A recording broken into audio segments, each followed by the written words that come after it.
ସମସ୍ତଙ୍କର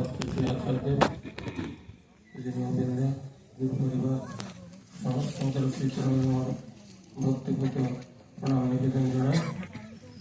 ସାନ୍ଧ୍ୟ ସତ୍ସଙ୍ଗର ପୂଜ୍ୟ ସମ୍ମାନୀୟ ପରିଚାଳକ ସତୀର୍ଥ କର୍ମୀବୃନ୍ଦ, ଗୁରୁ ଭ୍ରାତା, କଲ୍ୟାଣମୟୀ ମା, ଛୋଟ ଛୋଟ ପିଲା, এই গ্রাম তথা এই গ্রামর ଅନତିଦୂରରୁ আগନ୍ତୁକ ସୁଧୀ ସାଧୁ ସଜ୍ଜନ ଜ୍ଞାନଗୁଣୀ ସମସ୍ତଙ୍କୁ ମୋର ଯଥାଯୋଗ୍ୟ ଜୟଗୁରୁ ଓ ପ୍ରଣାମ ନିବେଦନ ଜଣାଏ।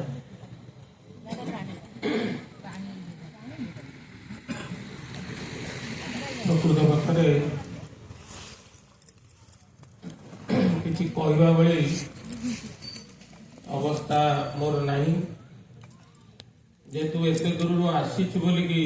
शपथ भाईना श्रीचरण भाई प्रकाश कले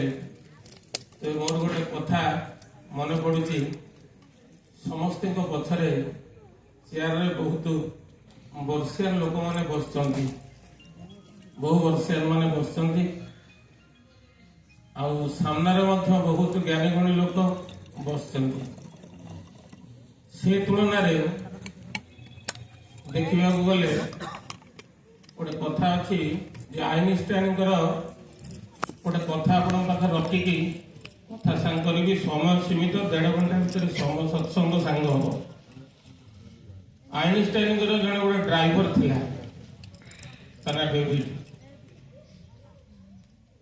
से आइनस्टाइन संगे बहुत आड़े जाए। आइनस्टाइन जो नोबेल अवार्ड पाइले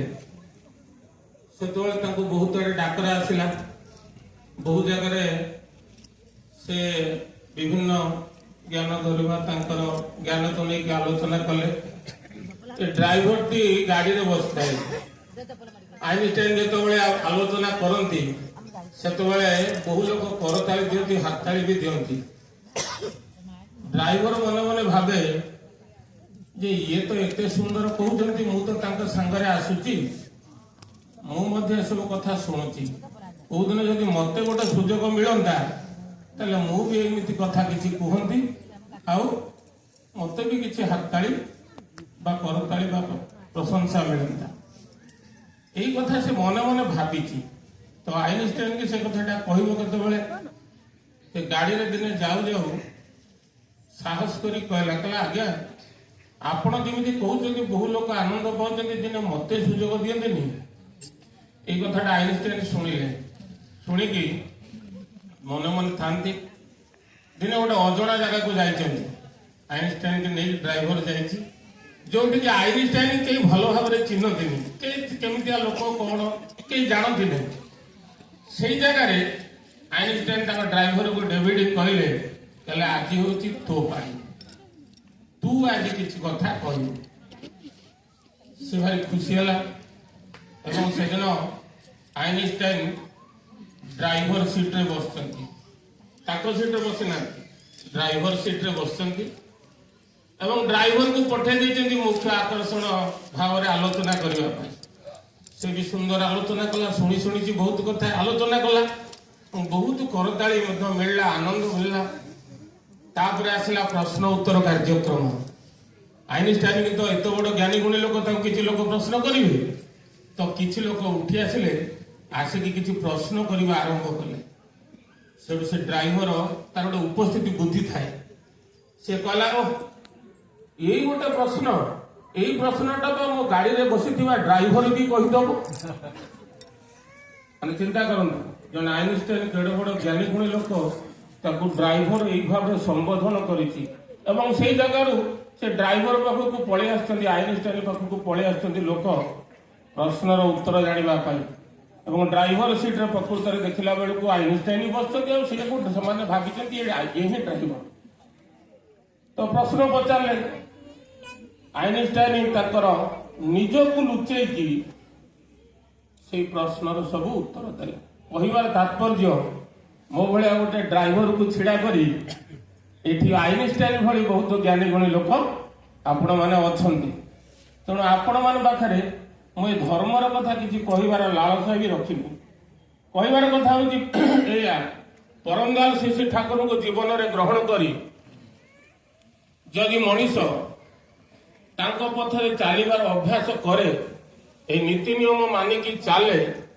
ताले जीवनटा तार गोटे सुख शांतिमय हो उठिबो आनंदमय हो सहज भाव में कथाटा कहगला जो कथा श्रीचरण भाई कहते सांसारिक कथा जे भाई टीवर कहते सुंदर आलोचना करते मन मन भावुले आउ कि विभय पुओ आउ कि कहता बोला सुंदर भाव में कहते सर्वशेष से कथार अर्थ यह संसार सुंदर हुए रमणी गुणे गोटे रमणी पाई संसार सुंदर हुए एटा शास्त्र अच्छी संसार जहाँ किसी देखिए सुंदर है गोटे मार ता पछपटे हाथ अच्छी शास्त्र आउ गोटे कथा कहूँ जदि गोटे पुरुष बड़ हुए श्रेष्ठ हुए उन्नत हुए धर्मराज्य में प्रतिष्ठित हुए ज्ञानी हुए ता पछपटे दीटा लोक हाथ अच्छी गोटे हूँ तार माँ नहले तार सहधर्मिणी दी जन भर जार तार प्रेरणा थी से पुरुष लोकटा बड़ हो ठाकुर गोटे इंग्लीश बाणी कहते कहले सी is the way of heaven स्वर्ग को जीवार जदि किसी गोटे सीढ़ी थाए से हूँ सी एस एच ई ए सीटा जा पाखे जा घरे जिते सुदृढ़ एवं परिपक्व देखिए से घरटा से सुंदर जहाँ को आम आज बसई जे सहधर्मिणी जीवन कथा आम अनेक लोक आम जानी तबे से गोटे दीटा कथा आपको गोटे दीटा कथा कहीकि रखुची से ठाकुर पाखक अनेक लोक आसती अनेक समस्या नहीं भी आसती से ठाकुर पाखे अनेक समस्या भितर आम नारी नीति अनेक कथा अच्छी अष्ट वैशिष्ट्यर कथा अच्छी से किए केते कौन पालन कर जानूना जी जिते पालन कर आनंदमय हो तो से गोटे कथा थिला पढ़ी बहुत दिन तले गोटे आसाम गोटे लोक आसी से गोटे फल आनी से फलटी ठाकुर को देला ठाकुर ताको कहले एटा निज बड़बो को दे दो से नहीं बड़बो को देदेला बड़मा ताको सजत्र गोटे डबारे बहुत दिन धरे रखी अनेक दिन पर गोटे रोगी भी आसला से चारिआडे बुली बुली तार रोग भल हो से निराश पाखक आसी आसिक ठाकुर को कही ठाकुर मोर रोगटा भल होनी दया करके आपण कौन कहते ठाकुर कहले गोटे काम कर गोटे कैथल बोली गोटे फल अच्छी जो फलटा आम एपटे हुए ना से आसाम हुए थईकल थईकल बोली गोटे फल अच्छी जो फलटा आम एपटे हुए ना आम देखना तार आकार तार रंग तार किसी जानते से फलटा तू जा खोजिकी आणबू आको घोरिकी खाइले तोर से अल्सर रोगटा ही भल हो सी चारिआडे बुलिला सी निजे भी से फल देखनी गछ केमती रूप केमती किसी ने बहुत आड़े बहु वैद्य दुकान फुकान बुला कौटी पाइला नहीं निराश रही फेर से फेरला फेरिकी शेष से ठाकुर को जड़ेला ठाकुर कहले देख तो जाइए बड़ बौर का जिज्ञासा कर तब जा बड़ माँ पाखे एक कथा जनइला बड़मा से कौ दिन से फल थी ठाकुर से तार चोपा फोपा सब बाहरी गला से बड़मा ताको साइतिक रखिते एवं देले से ठाकुर पाखक आसला तार विधिवत व्यवस्था भी सेवन कले ये संरक्षण नीतिटा से बड़मा पाखर शिखा पड़ो मुझे बहुत माँ मैंने अच्छा तेणु आउ गोटे घटना कहे से बड़मा जीवन में आमर तो घरे कप प्लेट गिलास कौन केते भांगे जे ता ठीक ठिकाना ना भांगी गले आउ थे कहतु स्वामी की कह पैसा खर्च करके नहीं जाए तो मोटामोटी भाव में सी बड़मा पाखे जीवन में आदर्श नथिले मनीष अनियंत्रित हो जाए जीवन में आदर्श नथिले जीवनटा को बुझा कष्टकर हो जाए परिवेश तो बहुत दूर कथा मुझे मत बुझापी मत जड़े लिविंग आइडियल दरकार से लिविंग आइडियल पाखे मत नतमस्तक स्वीकार करने को पड़ो सी बड़मा गोटे ढाल थिला ए ढालटा गोटे सिल्वर ढाल से ढालटा कालक्रम एमती व्यवहार से चेपा हो जामर कौन हुए टे फटा गदरा चेपा हो गले संगे संगे फेरीवाला को दे गोटे नुआ किणी आने आमर सब चिंताधारा थाए ସେ ବଡ ମାଙ୍କ ପାଖରେ ଯେଉଁମାନେ ସେବିକା ଥିଲେ ସେମାନେ କହିଲେ ମା ଏ ଢାଳଟା ତ ଏତେ ଅସୁନ୍ଦର ଦେଖାଯାଉଛି, ଏଇଟା ତ ବ୍ୟବହାର ହେବା ଯୋଗ୍ୟ ନୁହଁ, ତ ଏଇଟା ପରିବର୍ତ୍ତନ କରିଦେଲେ ଭଲ ହୁଅନ୍ତା। ସେଦିନ ସେ ବଡ ମା ସେ ସେବିକାକୁ କହିଥିଲେ ଆରେ ଜଳ ଦିଏ ଘୁଟି ନା ଘୁଟି ଦିଏ ଜଳ, ପାଣି ପାଇଁ ଢାଳ ନା ଢାଳ ପାଇଁ ପାଣି। ଯେପର୍ଯ୍ୟନ୍ତ ଢାଳରେ ପାଣିଟା ରହିପାରୁଛି ସେ ପର୍ଯ୍ୟନ୍ତ ତାର ପ୍ରୟୋଜନ ଅଛି। ତ ଆମେ ହେଇଥିଲେ କଣ କରିଥାନ୍ତେ? ତେଣୁ ଶ୍ରୀ ଠାକୁର ସେଥିପାଇଁ ଧର୍ମର ସଂଜ୍ଞାତ କହିବାକୁ ଯାଇକି ଯେଉଁ ଆଚରଣ ବାକ୍ୟ କର୍ମ ବଞ୍ଚିବା ବଢିବାର ଉତ୍ସ ହୁଏ ତାକୁ ହିଁ ଜାଣି ତା ଧର୍ମ ବୋଲି, ନହେଲେ ଧର୍ମ କିଛି ବି ନୁହେଁ। ଧର୍ମ ଯଦି ନ ଫୁଟେ ତାର ତୋର ଜୀବନର ପ୍ରତିକର୍ମେ ବାତିଲ କରି ରଖିস କିଏ ହବା ସେ ଧର୍ମ। ଧର୍ମে সবিয়ে বঞ্চে বড়ে সম্প্রদায়টা ধর্ম নারে। ধর্মକୁ ଜାଣିବା ପାଇଁ ହେଲେ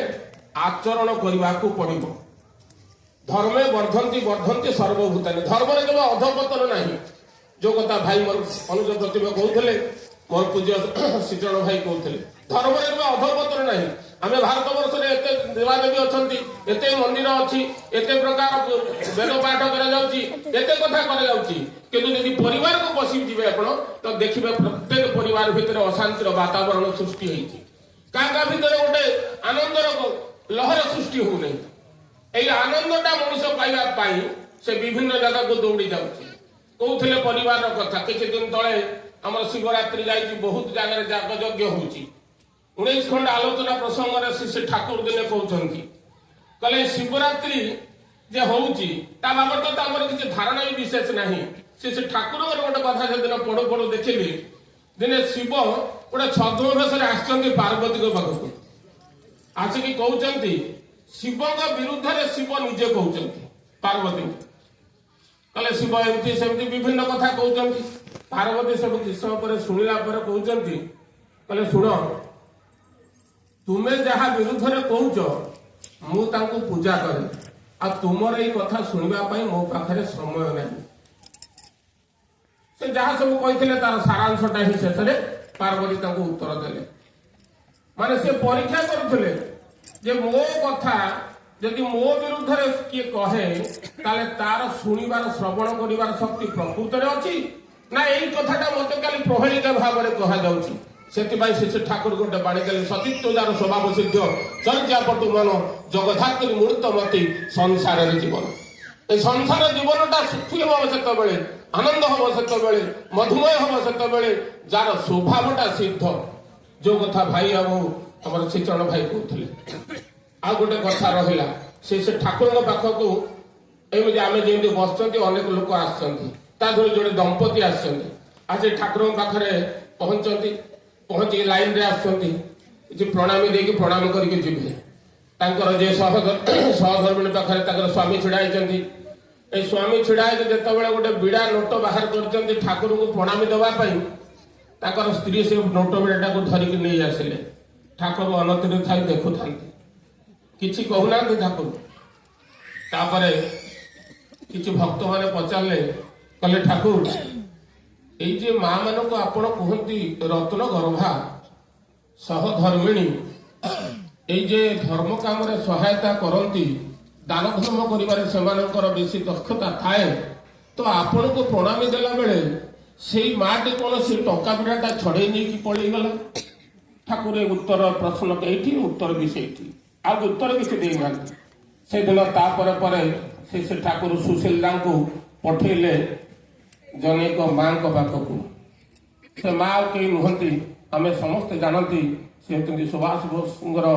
ମା ପ୍ରଭାବତୀଙ୍କ ପାଖକୁ। ସେତେବେଳେ ସେ ରହୁଥାନ୍ତି କାଲକାଟାରେ ଏବଂ ସେଠାରେ 3 ମହଲା ଘର। ସୁଶୀଲା ଯାଇକି ପହଞ୍ଚନ୍ତି। ସୁଶୀଲ ବସୁ ଯେତେବେଳେ